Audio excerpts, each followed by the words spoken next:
A man who never held a firearm and never commanded a single firing squad received a death sentence for the murder of millions. On August 22, 1948, 44-year-old Josef Bühler awaited his execution inside the walls of Krakow. He was a trained legal professional equipped with a leather briefcase and a fountain pen rather than a military officer. He drafted the laws. The verdict of his tribunal established a strict judicial precedent, legally equating his administrative directives with physical murder. A prison guard firmly secured his hands behind his back, finalizing the physical preparations for the hanging. Once, this ambitious administrator wore bespoke tailored suits and drank coffee in heavily guarded conference rooms while drafting occupation policies. Now, he wore a coarse prison uniform. He walked toward a rope. His footsteps echoed sharply against the damp walls of the stone corridors inside Montelupich prison. Throughout the years of German control, this specific detention facility had processed 20,000 prisoners through its holding cells. Bühler structured the legal and logistical framework of the occupied territories, ensuring the state bureaucracy operated without interruption. The prosecution bypassed emotional arguments entirely, focusing on how he converted civilian administration into a mass extermination program. He signed the orders. Every signature on a deportation decree accelerated the clearing of the Warsaw and Krakow districts. His legal directives provided the foundational authority for the physical removal of the civilian population. Bühler walked toward the scaffold. Managing this territory required clerks, not a garrison. 94,000 square kilometers shifted under civil administration. The invasion launched September 1, 1939. Poland fractured. Western regions joined the Reich. Soviets advanced. Warsaw, Krakow, and Lublin formed the general government. Laws vanished. It became a resource extraction zone. The trapped population exceeded 12 million people. Hans Frank took command. He claimed Wawel Castle. The ancient Polish royal residence became occupation headquarters. Stolen oil paintings hung against the old stone walls. Frank hosted banquets. He ruled like a lord. He needed an operational director. Josef Bühler stepped in. He took control. Bühler signed decrees inside the fortress. Ink dried on the pages. Couriers grabbed the stamped paperwork. They delivered directives to the newly formed civil districts. Every order passed through his hands. When Frank traveled, Bühler ran the administration. In March 1940, Berlin finalized the command structure. Bühler officially received the title of State Secretary and became Hans Frank's permanent deputy. One decree legalized execution for missing a written permit. Taking control of the civil administration, the State Secretary initiated the codification of isolation rules.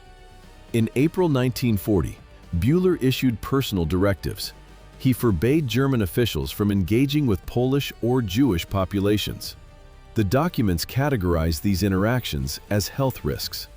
Administrators enforced strict physical separation across the territory. This administrative framework set a precedent. A year later, these same segregation orders formed the legal foundation for mass extermination. Deportation trains arrived continuously from Germany and Austria. The administration forced incoming populations into the established ghettos of Warsaw, Krakow, and Lublin. The Warsaw Ghetto covered just 3.4 square kilometers. Through forced consolidation decrees, its population reached 460,000 people. Food allocations dropped. The death rate accelerated. Then the civil authority escalated the legal parameters.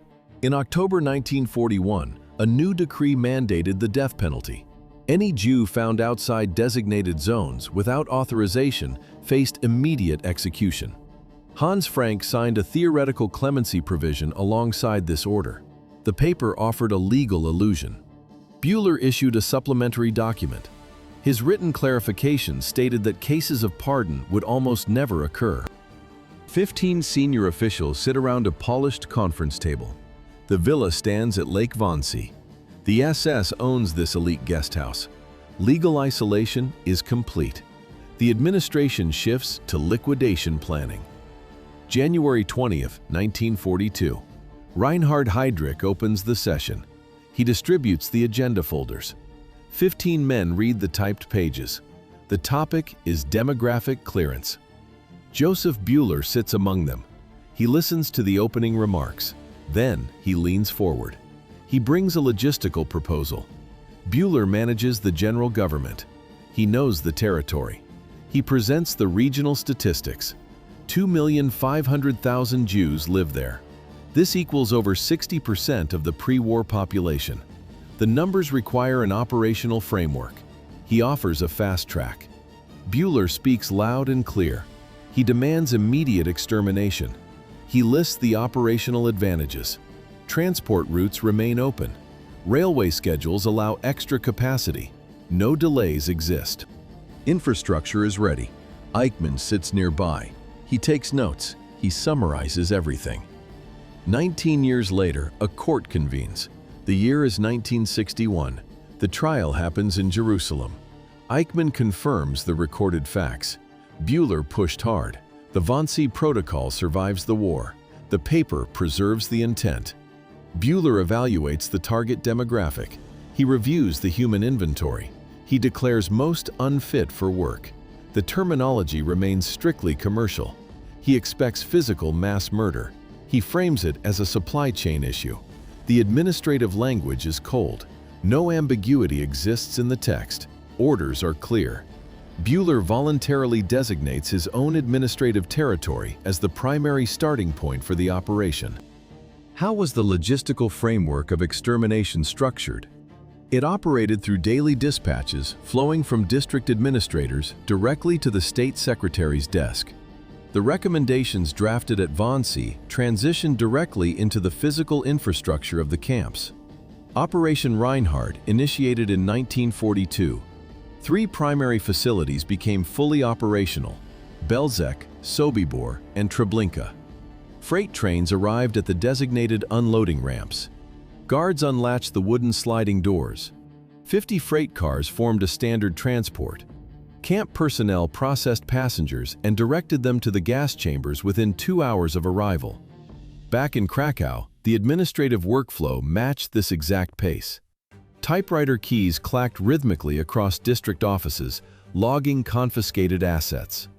Clerks generated exact inventory lists. Governors compiled the updates. These documents tracked the calculated extraction of regional wealth and the deployment of 1 million Polish forced laborers. Bühler sat at his desk. He reviewed the ledgers. The bureaucratic format detached the administrators from the physical execution. Yet the reported data remained exact.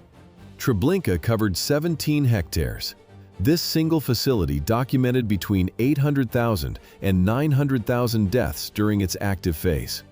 The network demanded constant supply cycles. Administrators deliberately withheld food and essential medicine from the civilian population to optimize overall resource allocation. In February 1944, Bühler formalized the Economic Extraction Protocol. He signed a direct administrative agreement with SS leader Wilhelm Koppa. The protocol legally transferred all real estate and personal properties of the executed population to the general government. Bühler countersigned the Asset Transfer Acts. He authorized the forms. By late 1944, Soviet military units breached the eastern administrative borders. The operation halted. Out of the 1939 regional population, the recorded death toll hit 4 million. In 1930, he defended a doctoral dissertation. 12 years later, he applied these sorting metrics to the demographics of occupied Poland. The architect of this paperwork held a law degree. He was born on February 16, 1904. The location was Bad Voslau, cobblestone streets, ringing church bells, a devout Catholic household. His father baked bread while his mother raised 12 children in a strict religious environment. One brother became a priest. Joseph took another route. He chose administration. Ambition drove his academic path. He attended 4 major universities: Munich, Kiel, Berlin, Erlangen. The curriculum demanded precise jurisprudence, forcing students to memorize and categorize thousands of overlapping regional decrees. In 1930, he secured his doctoral title. He was 26, a certified legal expert. He mastered state regulations. Germany counted over 10,000 active attorneys in this period, creating fierce competition for administrative posts. A fresh degree required immediate utility. He needed a stable position. A rising politician required a legal manager. He found an opening. The office owner was Hans Frank. He crossed the threshold of the law firm. He avoided the stormtroopers and the SS, yet ultimately secured complete control over regional resources. The law degree became the direct entry ticket into the apparatus of the new government. Avoiding the paramilitary factions was a carefully calculated decision. He remained a desk bureaucrat. He joined the party in April 1933. During that single year, total membership reached 2.5 million through a massive influx of careerists. He utilized this administrative wave. He linked his professional trajectory directly to his superior. Bavaria, Berlin, Munich, wherever the patron moved, the subordinate followed. He married Hedwig Almas. They raised 2 children. The private domestic life remained deliberately mundane.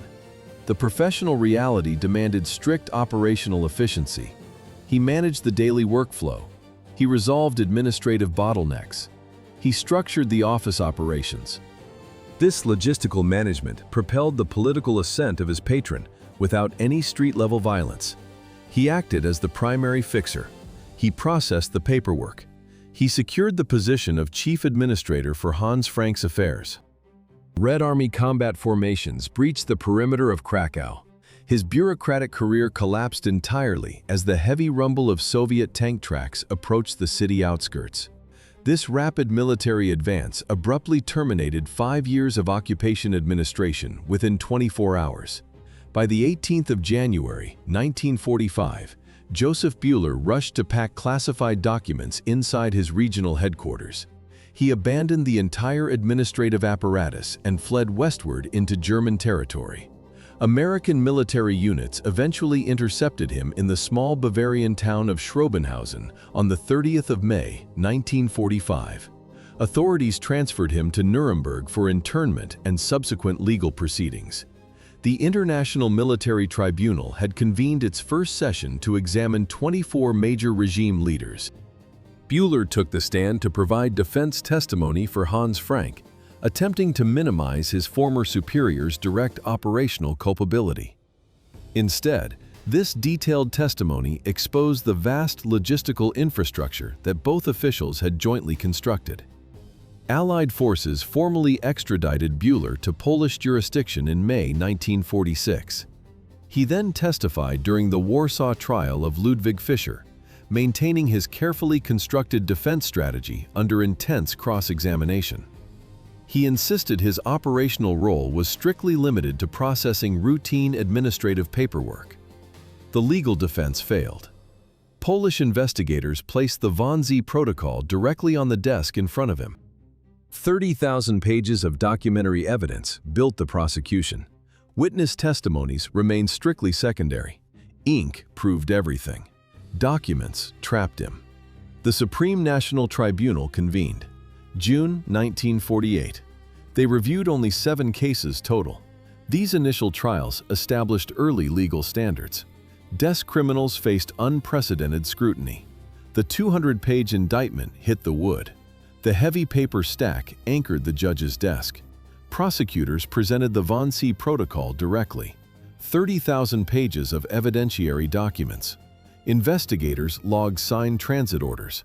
They tracked rigid administrative memos. The verdict arrived. He killed no one personally. His signatures authorized the logistics. He converted mass extermination into standard government operations. Death became state policy. The defense attorney filed formal petitions. His wife appealed. Clergy requested clemency.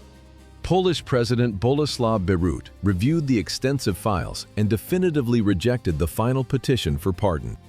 Josef Bühler walked the final concrete meters down the damp corridor of Krakow's Montelupisch prison under heavy guard. Having exhausted all available legal maneuvers and clemency petitions, The former state secretary returned to the exact jurisdiction he had evacuated 3 years prior. The official execution was scheduled for the morning of August 22, 1948. This specific detention facility stood deep within the administrative capital he once managed with methodical precision. Today, the Montelupish complex remains an active pre-trial detention center operating within the modern Polish judicial infrastructure. Bühler faced the executioner in the precise geographic center of his former territorial command. The post-war legal machinery processed his elimination through strict administrative protocols and documented evidence. He governed millions of subjects and authorized mass deportations from behind the highly polished wooden desk. But he ended his career suspended from a standard execution rope.